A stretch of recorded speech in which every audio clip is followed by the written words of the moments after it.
কক্সবাজার পৌরসভায় মাকে হত্যা করে পুলিশের কাছে নিজেকে সমর্পণ করেছে এক মাদকাসক্ত ছেলে। শুক্রবার রাত 2:30টায় কক্সবাজার পৌরসভার 6 নম্বর ওয়ার্ডের পশ্চিম বড়ুয়া পাড়ায় এই হত্যার ঘটনা।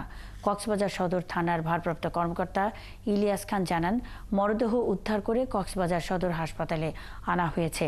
প্রাথমিক তদন্তে জানা গেছে, মাদকাসক্ত আবিদ প্রায়ই মাদকের টাকার জন্য সে প্রায় মা আনোয়ারা বেগমের উপর অত্যাচার করত। কামরুল ইসলাম মিন্টুর প্রতিবেদন। শনিবার শেষ রাতে কক্সবাজার সদর মডেল থানার কম্পাউন্ডে ঘোরাঘুরি করছিল আবিদ। শুনশান নীরব রাতে এক পুলিশ সদস্য তার সঙ্গে কথা বললে সে তার মাকে হত্যার কথাই জানায় পুলিশকে। পরে পুলিশের একটি দল যায় কক্সবাজার পৌরসভার বড়ুয়াপাড়া এলাকায় আবিদের বাসায়। দরজা খুলতেই পুলিশ দেখতে পায় 55 বছরের গৃহবধূ আনোয়ারা বেগমের নিথর দেহ। বড়ুয়াপাড়া এলাকার লোকজন জানান, আবিদকে তারা ভালোভাবে চেনেন।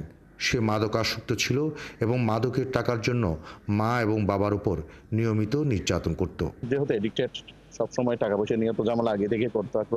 বাড়ির এমন কোনো জিনিস আসবাবপত্র নেই সে বিক্রি করেন, সবকিছু বিক্রি করে দিয়েছে। উনি আমাদের প্রতিবেশী, উনি খুব ভালো মানুষ ছিল। উনি মারা গেছেন আর কি। ওনার ছেলে এডিক্টেড, অনেকদিন ধরে মাকে বাবাকে নির্যাতন করতো আমরা দেখছি। আর পুলিশ বলছে, মাকে হত্যা করে আত্মসমর্পণের জন্য আবিদ থানায় গিয়েছিল। সত্যতা যাচাই করার জন্য তার বাসায় গমন করে, বড়ুয়াপাড়া বাসায় গমন করে তার হাতের দ্বারা চাবি খুলে বাসায় খুলে দেখে যে তার মা তার বিছানার উপরে রক্তাক্ত অবস্থায় পড়ে আছে।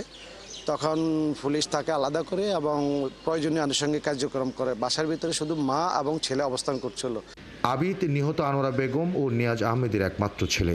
তার অত্যাচারে তারা প্রায় বাসায় থাকতেন না। এই মুহূর্তে নিয়াজ আহমদ চট্টগ্রামের মেয়ের বাসায় আছেন। কামরুল ইসলাম মিন্টু, 71, কক্সবাজার।